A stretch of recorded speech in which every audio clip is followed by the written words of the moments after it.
জয় জগন্নাথ। পুরী সিরিজের আজকে হচ্ছে তৃতীয় ভিডিও।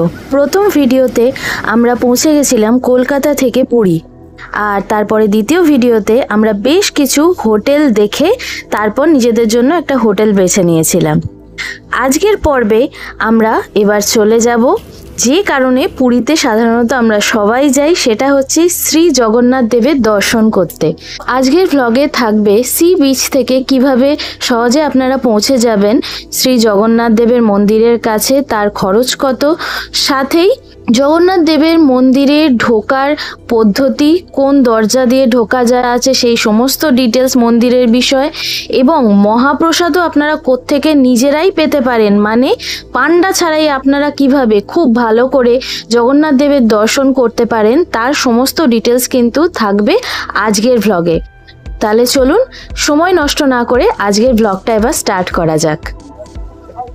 সব এখন রেডি হয়ে বেরিয়ে পড়েছি, এবার যাব জগন্নাথ দেবের দর্শন করতে।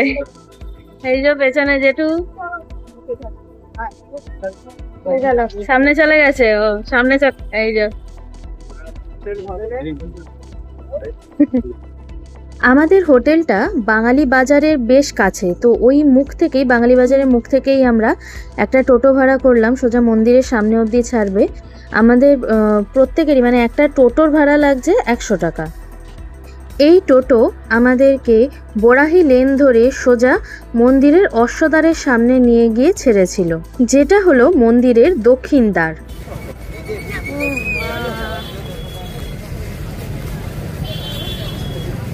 অশ্বদ্বার এটা এখানেও আছে, এই যে ফ্রি শু মোবাইল স্ট্যান্ড। তো এটা তো কাছাকাছি গো, অশ্বদ্বার থেকে বেরিয়েই সামনে।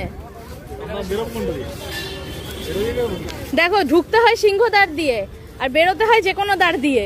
তুমি অশ্বদ্বারের সামনে রাখো, তারপর চলো। পুরী জগন্নাথ মন্দিরের মূল 4টে দ্বার, তার মধ্যে সিংহদ্বার এমন একটি দ্বার যেখান দিয়ে ঢুকতে হয় এবং বাকি 3টি দ্বার দিয়ে বেরোনো শ্রেয়। তার মধ্যে আমরা দেখলাম অশ্বদ্বার, যে অশ্বদ্বারের সব থেকে কাছে হচ্ছে যে free shoe and mobile stand রয়েছে সেটা, আর এখানে কিন্তু ছাতাও জমা দিতে হয়। এই যে জুতো টুতো সব ভরা হচ্ছে, এবার ফোনও ভরা হবে, এতে ওরা ঢুকিয়ে দেবো। এই স্ট্যান্ডের থেকেই আপনাদের একটা ব্যাগ দেওয়া হবে এবং সেটাতেই আপনাদের সবকিছু ভরে জমা দিতে হবে, এবং জমা দিলে আপনাদের ওনারা একটা কুপন দেবেন, যেটা আপনাদের সাবধানে রাখতে হবে এবং ওই কুপন দিয়ে আবার আপনারা জিনিস ফেরত পাবেন। আমরা যেহেতু অশ্বদ্বারে সমস্ত কিছু রেখেছিলাম, অশ্বদ্বার থেকে সিংহদ্বার অবধি আমাদের হেঁটে যেতে হয়েছিল, এবং এই সমস্ত রাস্তাটাই কিন্তু বেশ গরম থাকে, খালি পায়ে যাওয়া খুব কষ্টের হয়। কিন্তু এবারে আমরা দেখলাম যে পুরো জায়গাটাতে চট বিছিয়ে দিয়েছে এবং তাতে জল দিয়ে দিয়েছে, যাতে যারা দর্শনার্থী আসছে তাদের খালি পায়ে হেঁটে যেতেও বিশেষ কষ্ট না হয়। পুরী মন্দিরের মূলত 2টি ওয়াল আছে, একটা ইনার ওয়াল, একটা আউটার ওয়াল।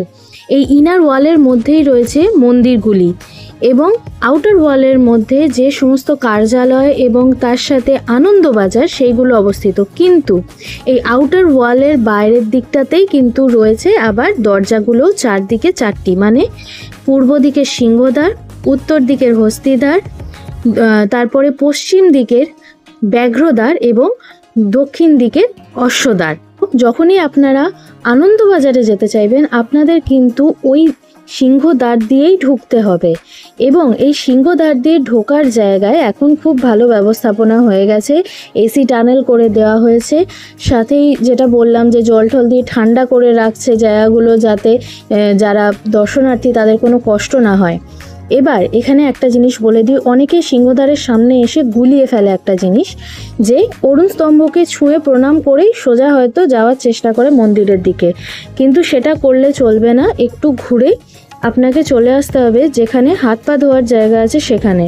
অবশ্যই হাত পা সমস্ত কিছু ধুয়ে পুরোপুরি শুদ্ধ হয়ে তবেই কিন্তু মন্দিরে প্রবেশ করা যায়, এবং প্রবেশ করার পরে সোজা আপনাদের ওপরে উঠে গিয়ে চলে যেতে হবে ডান দিকে, কারণ ডান দিক দিয়েই মন্দিরের মূল জগন্নাথ দেবের যে দর্শন স্থান সেখানে যাওয়ার লাইনটা থাকে।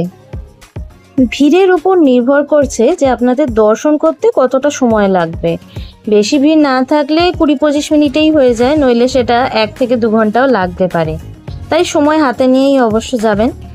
আর এই দর্শন করার পরে মন্দিরের চারদিকে পরিক্রমা করে মা বিমলার মন্দির, বট জগন্নাথের মন্দির, গণেশের মন্দির, হনুমানজির মন্দির, চারিদিকে যে যত মন্দির আছে, সাক্ষী গোপালের মন্দির, সব দর্শন করে আপনারা সোজা চলে যান আনন্দবাজার। গিয়ে দরকার হলে ওখানে বসে প্রসাদ খেতে পারেন, 50 টাকা থেকে 80 টাকা প্লেট পাওয়া যায়।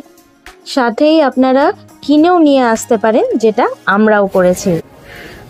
আমাদের দর্শন হয়েছে, খুব সুন্দর দর্শন হয়েছে আজকে আমাদের। নিজেরাই গিয়ে কিন্তু দর্শন করেছি, কোনো পান্ডার হেল্প নিইনি, কিচ্ছু না, নিজেরা ঢুকেছি, নিজেরা সব কিছু করেছি। আর এই যে প্রসাদও কিনে নিয়েছি আনন্দবাজার থেকে। তো আনন্দবাজারের সমস্ত রকম পদ্ধতি যে কোথায় কি আছে না আছে তা অলরেডি একটা ডিটেল ভিডিও আছে আমাদের চ্যানেলে, বাট স্টিল এই ভিডিওতেও আমি কিছু ডেসক্রিপশন দিয়ে দিচ্ছি, যার মাধ্যমে ইজিলি আপনারা আনন্দবাজার থেকে প্রসাদ নিতে পারবেন। এবার একটা জিনিস বলে দিই, অনেকের একটা ভুল ধারণা থাকে যে আনন্দবাজারে আপনারা ইচ্ছে মতন এসে জিনিসপত্র কিনতে পারেন বা প্রসাদ কিনতে পারেন, তা কিন্তু নয়। মন্দিরের ভেতরেই আনন্দবাজার, বাইরে নয়। সো মন্দির দিয়েই প্রবেশ করতে হয়, মানে স্বাভাবিকভাবে যেভাবে মন্দিরে প্রবেশ করা হয়, যেমন জিনিসপত্র সমস্ত কিছু বাইরে রেখে, সেভাবেই কিন্তু আপনাকে প্রবেশ করতে হবে আনন্দবাজারেও যদি যেতে চান, কারণ আনন্দবাজার একদম মন্দিরের ভেতরে। আর আমরা এবারে ঢুকেছিলাম এই যে অশ্বদ্বার দিয়ে মানে ঢুকেছি সিংহদ্বার দিয়ে, বেরোলাম অশ্বদ্বার দিয়ে। এবারে যাব হোটেলের দিকে, প্রসাদ নিয়ে প্রসাদ গ্রহণ করব। আর কি নিয়েছি সব কিছুই ডিটেলস এরপরে আসছে ভিডিওতে, বুঝতেই পারছেন। So stay tuned. সো এবারে হোটেলে ফেরার পালা। তো শু স্ট্যান্ড থেকে শু আর ফোনগুলো কালেক্ট করে নিচ্ছি।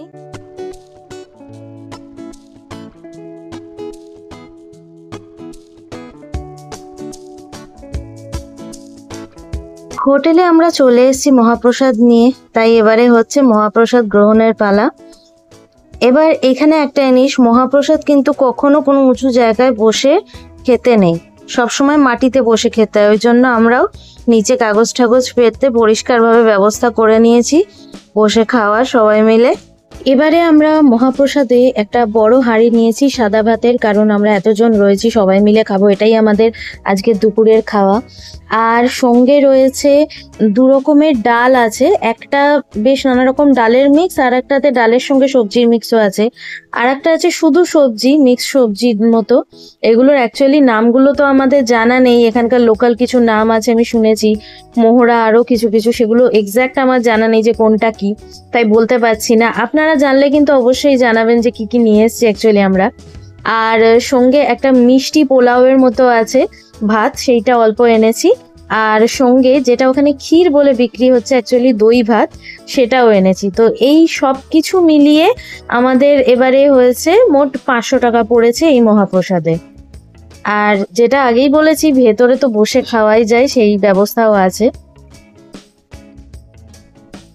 প্রথমে মা, সোনা, জেঠিমা, জেঠু খেতে বসেছে।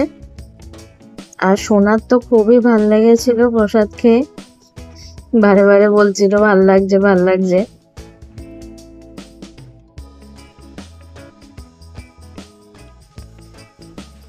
এবার পালা আমাদের খাওয়ার।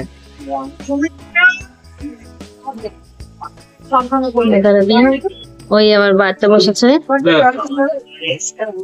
দিবি না নিরঞ্জন আগে হাত তুলে নিচ্ছে। হ্যাঁ, সামলাতে পারছে না বাবা অফিসে, ঠিক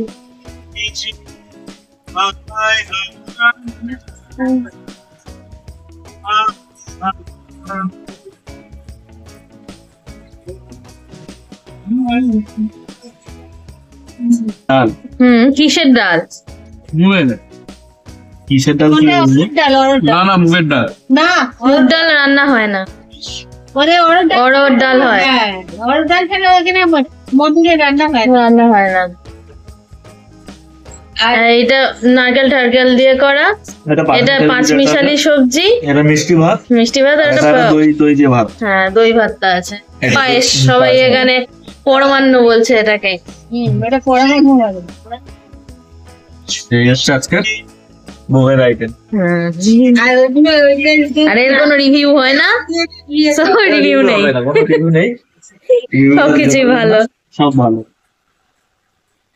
চলো প্রসাদ গ্রহণ করে নিই। মহাপ্রসাদ গ্রহণের পরে আমরা এবার রেডি হয়ে গেছি, এই যাব বিচে যাবো বলে। এখন বাজছে 3টের সময় বিচে যাচ্ছি ফার্স্ট টাইম। আরে বাবা, কে ছিল এখানে?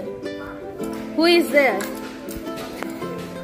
এই রেডি সব, চলো চলে এসছি আমরা এখন বিচে। চলুন সমুদ্রটা দেখাচ্ছি। হ্যাঁ, স্নান করতে এসছি বেলা 3টে, 3:30 বাজে।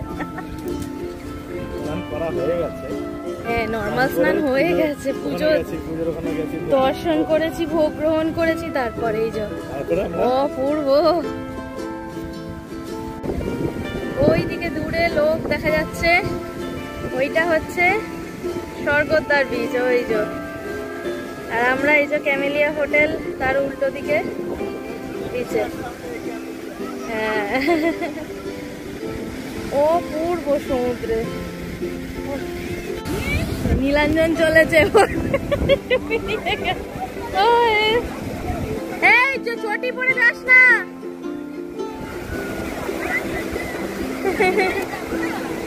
চটিটা এদিকে না, ও সানগ্লাস পরে নেমে গেছে।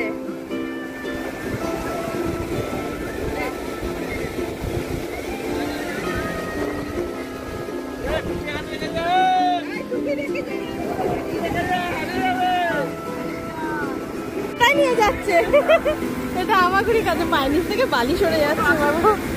হ্যাঁ, এইসব বসে হাসছে, এখন উনি রেডি হচ্ছে, বসে রয়েছে। গেল গেল গেল,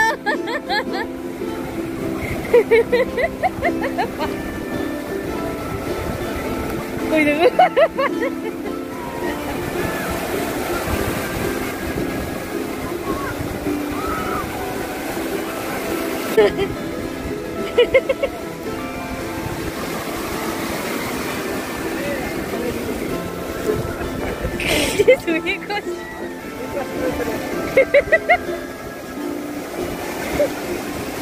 কাণ্ড দেখো, ওইটা চুমে গেছে।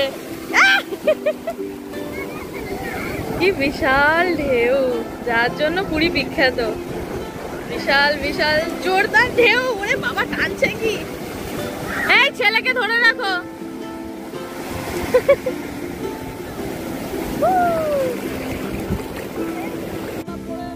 এই দিনকে বিকেল অবধি আমরা পুরীর বিচে খুব মজা করেছিলাম। তারপরে হোটেলে ফিরে ফ্রেশ হয়ে সন্ধেবেলা বেরিয়ে পড়েছিলাম পুরীর বিচ মার্কেট ঘোরার জন্য।